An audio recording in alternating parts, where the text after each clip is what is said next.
So we've all heard the news at this point that Monolith is being shut down, that they've shut down a lot of other studios as well under their umbrella, including the Multiverses team that they bought last July, I think. It's crazy. That the whole Warner Brothers thing is insane. I've covered it on the main big channel, just Luke Stevenson. You can see it there if you want to hear the full breakdowns of all of this, because it's insane. But in that video, I mentioned that the last game from Monolith, Shadow of War, was so over monetized that it basically ruined the game. And it was like one of the biggest scandals of 2017. It was a huge deal. It was a massive, massive scandal at the time, paired with Battlefront 2. I mean, Battlefront 2 was also a disaster in its own right, even prompting Disney to step in and tell EA to cut it out. So 2017 was an era of loot boxes and over monetization through and through.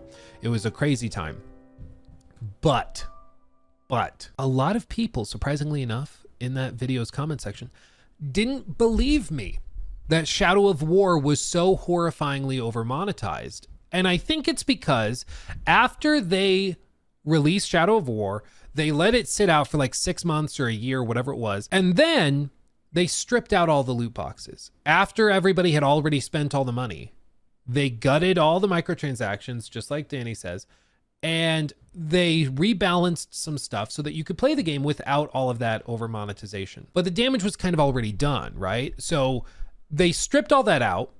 And now, meaning if you played the game in 2018, 2019, 2020, anytime since then, you never got to experience what the game was at launch, which was a disaster, okay? And this is part of the reason why I'm not too... Like, I don't think the Wonder Woman game would have magically been this panacea for all of Warner Brothers' ills or Monolith's issues. I think it probably was going to be a bit of a mess. They did say in late 2023 that it was not a live service game, even though at the time, all of their executives were saying, we want to turn everything into a live service game. But then the entire game was rebooted in early 2024, according to reporting from Jason Schreier, which would line up pretty well with, okay, maybe it wasn't a single player game in late 2023, or it wasn't a live service game in late 2023, but it very well could have been turning into that starting in 2024 in order to recoup some of the dev costs. So I just, with all this, Monolith's recent track record, the only thing we can point to from 2017 was one in which they monetized the game so much that it broke it and ruined it for months and months on end. And people didn't believe me. So I went digging through the vault because I wanted to show you guys what this actually was like. There's a video from the one and only Young Yeah from back in 2017, October 6th of 2017, in which he describes this very thing. So I just want to show you guys this, a little blast from the past of Young Yeah sitting in his old, I don't know, apartment, I don't know, this old setup he had, and a chalkboard. Young's old studio was goated, I'll tell you what. But I want to just show you guys this as a blast from the past so you can see how bad it was, okay? Because I'm not joking, I'm not making it up. I knew it, I fucking knew it. Last time we talked about Shadow of War, we discussed an interview that design director Bob Roberts did with website Eurogamer. And also, shout out Beef Jerky. The interview, when asked about concerns regarding game balance and progression due to the implementation of loot boxes and microtransactions, Bob claimed that the game has been balanced so that the game could be enjoyed without them.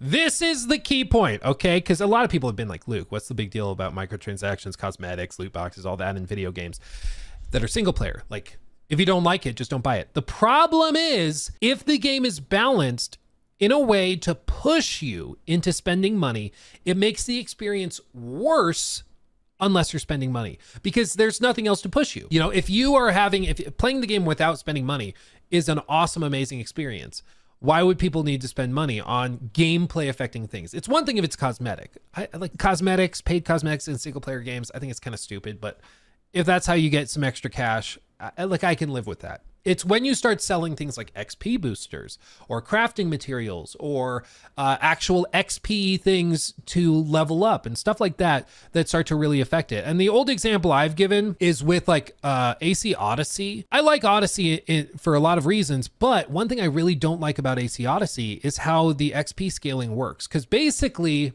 this is not like one-to-one. This is just me demonstrating it visually. Okay, I understand that it probably doesn't actually graph this way.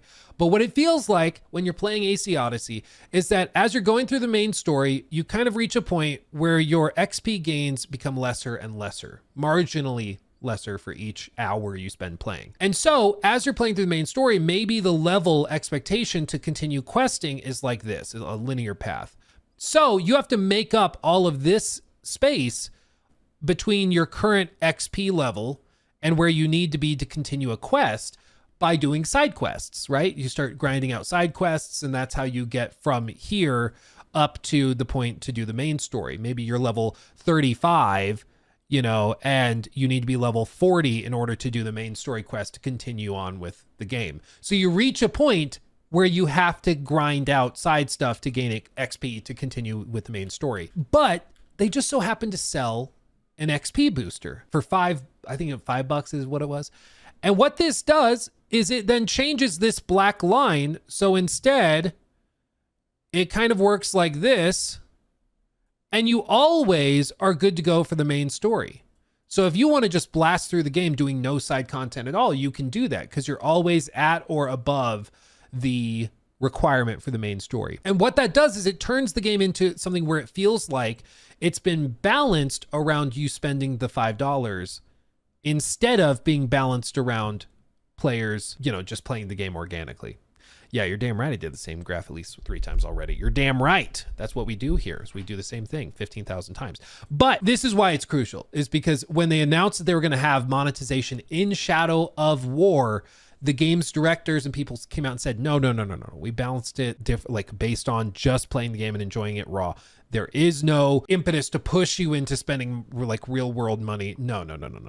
Not at all. And that ended up being a total lie. He said, "We're working our tails off to make this massive game, and as a designer, I focus on balancing it. We do a ton of playtesting to make sure it is tuned to a setting where people can enjoy it. We kept all of the loot boxes and the economy of real-world money turned off in playtesting, so we know we're balancing around an experience which is rewarding without any of that stuff.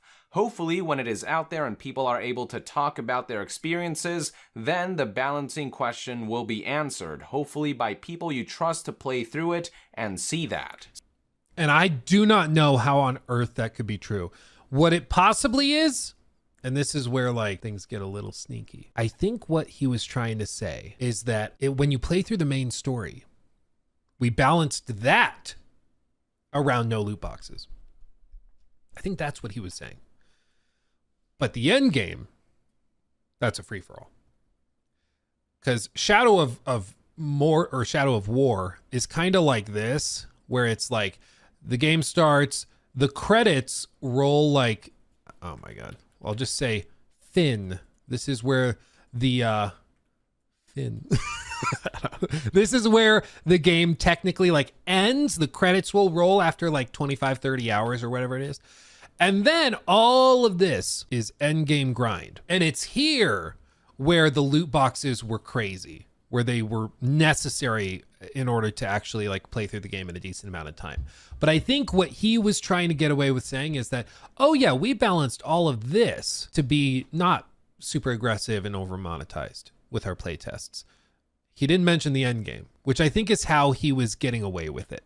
I think that's what he was trying to do, is play it on that technicality. But he knew what he was doing. I mean, because the ending was so tedious and so ridiculous that there was no way that it was oops, we didn't realize. They knew what they were doing. Sounds reassuring at a glance, but to me, these words rang hollow from the moment I heard them, because we have been there, done that. Time and again, developers and publishers have claimed the exact same thing, only for the final microtransactions and loot box infested product to not live up to those words. And unfortunately, as it turns out, Shadow of War is no different. The following information comes from various reviews that have been making waves across the internet. For the most part, the game has been fairly well received by critics, praised for an excellent combat system, an expanded open world, the introduction of fortress sieges, and improvements to the unique nemesis system that the series is best known for. Most reviews also agree that for the most part, microtransactions and loot boxes can be ignored without too many adverse effects, as the game does grant you weapons, armor, and orc followers aplenty. That's not to say that they aren't distracting, as website Eurogamer described it in their review. The fact these chests aren't necessary, however, does little to diminish the awareness that they're very much a part of the game, especially when you're reminded of the market's existence by way of an announcement carousal every time you pause the game. Carousal. Correct me if I'm wrong. I think it's carousel. I've never heard it pronounced carousal. Carousal sounds like when you're at a farm and you get aroused in a corral. And this is something that like has been, it's why you got to be careful at launch, like with reviewers, because if a game is built with a big end game and there's monetization involved, chances are the monetization is involved in the end game, because they can get a really good like Metacritic score if the base game is solid, but then they can get greedy with the end game, and that's seemingly what happened here. One point of contention, however, is the main campaign story. Numerous critics have said in their reviews that the story is just not very good, with outlets like GameSpot calling it mediocre and Eurogamer going as far as calling it dreadful. Yeah, I mean, it's definitely not the strong suit. I would agree. It's certainly no story that's going to get me carouseled. Nope. No one. No laughs. Okay, we'll just continue. Even more unfortunate is how Shadow of War handles its true ending. The game apparently has a regular ending and then a hidden true ending that you can only unlock by meeting certain conditions. A NeoGAF user going by the name of Chairman Chuck did a fantastic job of compiling some quotes from reviews detailing exactly what unlocking the true ending entails. Let's begin by reading this excerpt from website Polygon, which... Hell yeah. It gets aggressive. It gets aggressive. Buckle up. Score the game a 7.5 out of 10. Here's what they said. Shadow Wars, the name of the game's fourth act, is spoiled by two major issues. First, it's not just post-game content. While the main plot of Shadow of War wraps up in relatively tidy fashion before Act 4 begins, Monolith has confirmed that there is a true ending hidden behind Shadow Wars. I love the idea of offering dozens of hours of grindy yet fun content for players who really adore this game to sink their teeth into, but that works better as an option rather than a looming obligation for completionists. Having the game's real finale locked away behind those dozens... Sorry, finale. Young's a lot better about this nowadays, but back in the day, he would pronounce things in very funny ways. ...of hours that, while fun, are devoid of story missions, side quests, cutscenes, or other distractions that help mix up the pace, is a disappointment. This is also in the era of the games industry in like 2017, 18, 19, where the biggest scandal was that companies were taking pieces of their game that were done, and then they are selling that back to you later. And it feels really sucky and bad because it's like, I bought the game, give me the game. I just want the game. But instead they're taking a chunk, they cut it out, and then they sell it back to you as DLC. And that's still to a certain extent a piece of drama that happens now, but I think people are used to monetization in games enough that they've kind of given up the fight a little bit with it. But with Shadow of War especially, it really did feel like they had tons of content. They had the story, one of the big like resolutions to the in-game story, locked behind a massive grind unless you just spent money. But I can also understand how doing like, imagine like the playtests or the previews or whatever else when they had other panelists and things, and they were asking them, would you be bothered if there were maybe like an end game sort of grind, just a lot of gameplay to engage with, and maybe there's some of the stuff that you can spend money on, and that way you can maybe skip some of that grind if you don't have the time to, but it's completely optional. Or optional. You don't need to bother with it if you don't want to. I can understand how pitched that way, a lot of people in a panel interview would be like, oh yeah, I agree. That's totally fine. I won't care about that. When in reality, when it hits the broader market, people would lose their minds over it. You know, it's the difference between what you're going to get from a focus group and what the broader public will actually tell you. When you run out of in-game money, you have two choices. Make a huge time investment by hunting down orcs in your game world and earning chests via vendetta missions, or spend some real money to get the more powerful orcs you need now. Does the game ever force you to spend money? No. I'm sure you can get to the end of Shadow Wars without spending a dime, as long as you're patient and persistent. But locking progress through this mode, and again toward the game's true ending, behind either spending more money or doing tons of tedious busy work, feels at least greedy, if not predatory. Here's another excerpt from GameSpot speaking to that effect, stating, "In the game's actual final act, you cycle through the 4 fortresses you explored previously for a total of 20 more defending siege battles. If you haven't upgraded the orcs you met early in the game, and up until this point there was no reason to, you have to replace and upgrade your entire retinue of orcs to match this more powerful invading force." Cool idea, to be clear. Cool idea, for a video game. The enemies you face level up with each encounter, so you're also forced into upgrading each castle over and over again. Makes sense. Either by building up your current orc army or finding new fighters and replacing the old. This Sisyphean quest has no corresponding Sisyphean. significant characters to keep you company or explain why it's important to tackle the defense missions in the order you do. It's not even clear exactly why you want to do them at all. More than once I felt like giving up on this quest, thinking I'd stumbled onto some optional side content that was clearly only made for obsessed completionists. But enduring on, I found that finishing every stage unlocks the final cutscene and credits. It did not feel worth it. The next excerpt is from Games Radar explaining some type of workaround that allows you to influence the rarity of the orc followers that spawn, but I use the word workaround loosely because the process is still a pain in the ass. I won't read the whole thing, but it involves game. Yeah, once the orc of your choice kills you, it's in the hands of random number generator. First, there's a good chance that the orc that took you out will spawn as just a regular old orc captain. Secondly, if the orc is promoted, or I think is promoted, in a region with no empty spots for new orcs, they'll duel someone for their place. This can either end up in your brand new dream orc being killed or one of your other favorite orcs in the region being murdered. However, if everything goes right, you've cleared out a spot in advance for your new orc, you can get an epic or legendary orc captain to spawn precisely how you want them to be. This method is incredibly frustrating, but it's the only way to exert any influence over what kind of orcs spawn. They're like intentionally trying to get their own orcs killed in order to spawn an orc you want in the place you need it. Gaming the Nemesis system by purposely allowing an orc to kill you and rise through the ranks while having to get lucky with the system's random number generator. So yeah, still not ideal. Moving on, we have a quote from Waypoint, which just quotes Polygon's review, so let's skip that.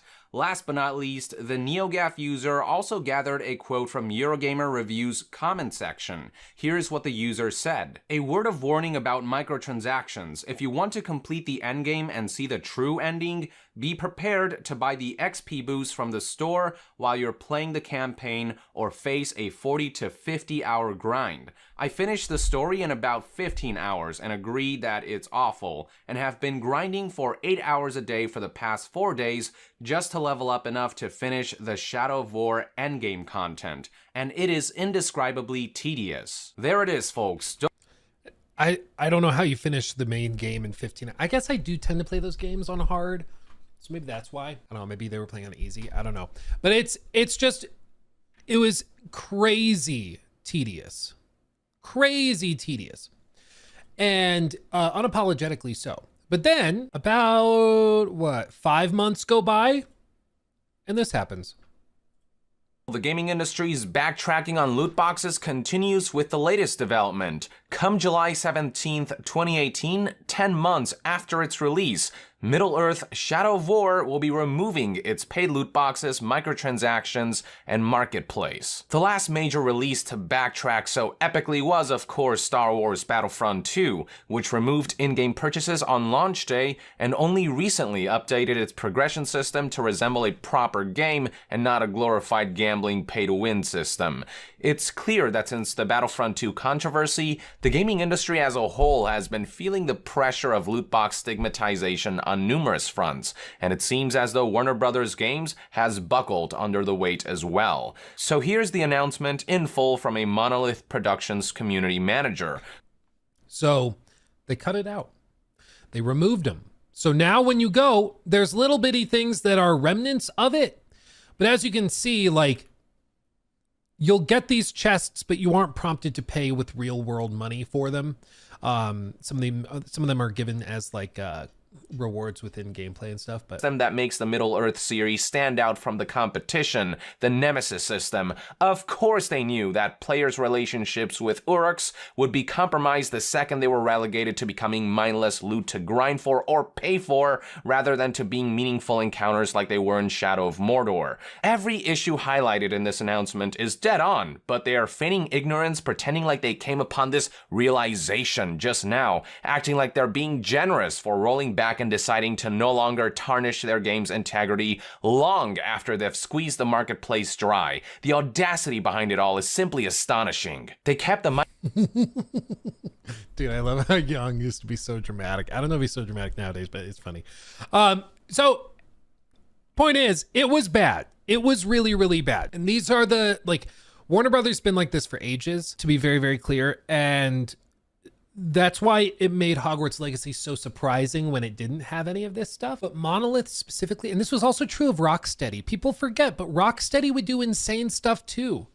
Rocksteady would do insane stuff. The most insane thing, Batman Arkham City had Catwoman locked behind the GameStop version in the US. So if you didn't buy the game through the right retailer, you just didn't get to play any of those Catwoman missions. You just didn't get them. It was very, very dumb. But like, all of these companies that would eventually go too far had done this type of thing before. So it wasn't really that big of a deal, like, or that big of a surprise rather, because we'd seen it before. And with Monolith, they had pushed the boundary pretty damn far prior. And I would be really worried about Wonder Woman and what they were trying to do with that, especially after the 2024 reboot. But now we'll never see. We'll never know because it's gone. It's gone. So there's that. What are you gonna do? He took my thing.